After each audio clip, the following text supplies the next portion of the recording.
রাতের মেনু দেখো ফুলকপি, অনেকদিন পর টাটকা টাটকা ফুলকপি। আর একবার খেয়েছিলাম, দুবার করে খাওয়া হয়ে গেছে।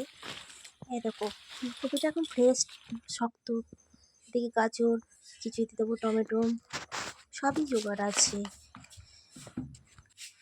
আর এদিকে পটল পটল ভাবছি ভাজবো। আর লঙ্কা, এখান থেকে আর লঙ্কা নিয়ে নিলাম,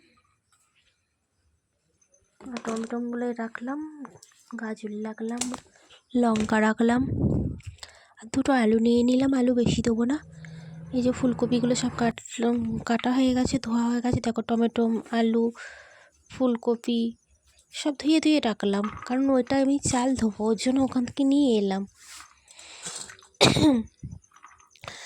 যাই হোক, টমেটো, ফুলকপি, আলু সব কাটা হয়ে গেছে। এরপরে 1 কাপ চাল নিলাম, 1 কাপ ডাল নিলাম, মুসুরির ডাল 1 কাপ।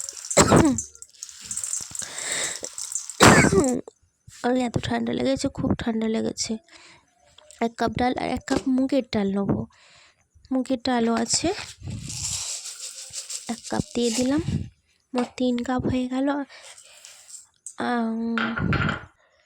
এরপর চাপাবো। বেশি কিছু দেবো না, একটু আদা, একটু গোটা জিরে দেবো। নিরামিষেই ভালো লাগে খিচুড়ি। জিরে দিয়ে এটা পেস্ট করবো। এটা একটু তেল দিয়ে গরম করবো। খিচুড়ির সবচেয়ে বেশি বেস্ট হলো যে ফোড়নটা ছাড়া খিচুড়ি মানায় না একদম। চাপিয়ে দিলাম, একটু নাড়িয়ে নিলাম, ঢেলে দিলাম খিচুড়ি। তারপরে একটু মশলা, একটু আদা দিয়ে পেস্ট করে দিলাম, পেস্ট করে তোলা ঢেলে দিলাম।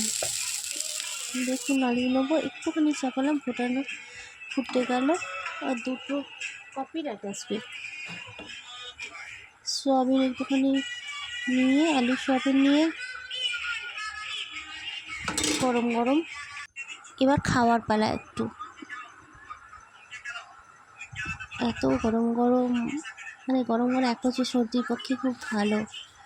গলায় যদি ঠান্ডা লাগে, গরম খেলে আরাম লাগে প্রচণ্ড। ভালো হয়েছে।